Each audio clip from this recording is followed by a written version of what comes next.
नमस्कार दोस्तों, आज की कहानी एक सामाजिक नैतिक कहानी है। अप्रैल का महीना था और शादी विवाह का सीजन जोरों पे था। मैं भी बारात में शामिल होने का मौका पाकर काफ़ी उत्साहित था। मेरे नज़दीकी दोस्त श्याम नारायण जी के साड़ू भाई के घर में बारात जानी थी। हम दोनों को दोपहर ही वहाँ पे पहुँच जाना था और जैसे ही पहुँचे वहाँ साड़ू भाई ने हमें स्वागत करते हुए पानी मंगवाया।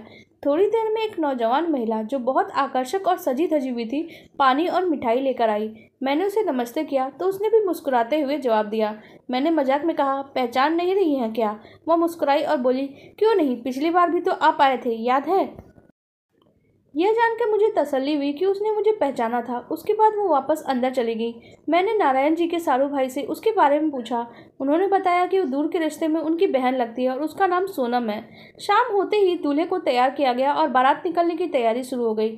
डीजे बजने लगा और औरतें खुशी से नाचने लगी। सोनम भी उसमें शामिल थी। उसका नृत्य बहुत ही मनमोहक और सजीव था, जो सबका ध्यान खींच रहा था। कुछ देर बाद शायद वह थक गई और उसने नाचना बंद करके तालियां बजाने लगी। मैं उसके पास ही खड़ा होकर सब कुछ देख रहा था और उसकी कला की प्रशंसा कर रहा था। तभी सोनम की नज़र मुझ पर पड़ी और वो पास आई और मुझे भी नाचने के लिए खींचने लगी। मैं मन रखने के लिए थोड़ा नाचने लगा और नृत्य खत्म होते ही मैंने उसकी तारीफ की। आप बहुत अच्छा नाचती हैं। वो मुस्कुराई और बोली, आप भी बहुत अच्छा नाचते हैं। बारात के भोजन और नाश्ते के बाद गांव के कुछ लोग बारात से जल्दी लौटने की योजना बनाने लगे। मैंने सोचा क्यों न हम भी लौट चले, ताकि सुबह उठकर जल्दी से इलाहाबाद के लिए निकल पाऊँ।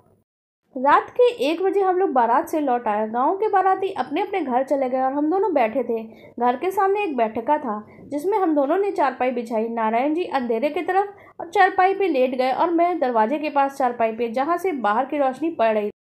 मैंने उनसे एक चादर मांगी तो उन्होंने कहा, जाओ घर से मांग लो, औरतें अभी जाग रही हैं। मैं घर के अंदर गया और देखा औरतें अभी भी नाच गाने में मगन थी। मैंने आवाज़ दी तो साड़ू भाई की माँ खुद आई। मैंने उनसे चादर मांगी और उनसे लेने के लिए वो अंदर चली गई। तभी सोनम ने उन्हें देखा और चादर ले ली। माँ जी आप बैठिए, मैं दे आती हूँ। वो चादर लेकर आई, मुस्कुराते हुए बोली, चलो बिछा देती हूँ। मैं हंसते हुए मजाक करता हूँ, अरे नहीं, आप अभी सोने के लिए कह देंगी तो? वो हंसकर बोली, नहीं नहीं, आपको खोजने की जरूरत नहीं होगी।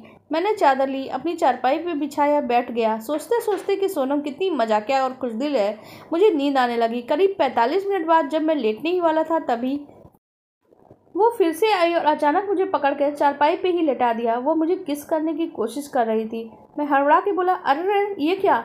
वो बोली, मैंने कहा था ना, आप बहुत अच्छे लगते हैं। इस पर मेरी आवाज़ सुनकर नारायण जी भी हड़बड़ा के उठ बैठे और बोले, अरे क्या हुआ, कौन है? सोनम नारायण जी की आवाज़ सुनकर सन्न रह गई और तेज़ी से वहाँ से चली गई। मेरे दिल में एक अजीब सी राहत महसूस हुई। मैंने सोचा ये सब कितना गलत था। मैंने नारायण जी से कहा, मैं तो समझ रहा था कि वो एक अच्छी महिला है, लेकिन वो तो बिल्कुल ही गलत निकली। उसे शर्म नहीं आई, लाज नहीं आती उसे? नारायण जी बोले, अरे कैसी लाज, उसका पति तो विदेश में है और वो चरित्रहीन है। तुम चुपचाप मजे लेते उसके, मौका गवा दिया। मैंने गंभीरता से कहा, नारायण जी आप कैसी बातें कर रहे हैं? वह एक महिला है। अगर उसके पति के अलावा किसी और के साथ वो संबंध बनाती है तो ये उसका चरित्र है, लेकिन इसका मतलब ये नहीं कि मैं भी अपना चरित्र गिरा के उसी के स्तर पे आ जाऊं। मैं अपनी पत्नी से बहुत प्यार करता हूँ। अगर मेरी पत्नी ऐसा कुछ करेगी तो क्या मुझे बुरा नहीं लगेगा? मैंने आगे कहा, एक पत्नी अपने पति से प्यार करती है और उम्मीद करती है उसका पति भी उससे वफादार रहे। एक पत्नी किसी के साथ अपना सब कुछ साझा कर सकती है, लेकिन पति को नहीं। इसलिए अपने रिश्ते और खुद की इज्जत करनी चाहिए। उस रात के बाद मैंने तय कर लिया कि मैं अपने मूल्यों और आदर्शों से कभी समझौता नहीं करूँगा, चाहे हालात कुछ भी हो जाए।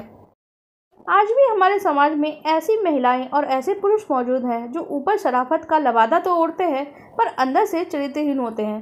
पर उनके पीछे क्या खुद भी चरित्रहीन हुआ जा सकता है? आपको हमारी ये कहानी कैसी लगी, कमेंट सेक्शन में जरूर बताइए। साथ ही हमारे वीडियो को लाइक कर दीजिए और हमारे चैनल को भी सब्सक्राइब कर लीजिए। धन्यवाद।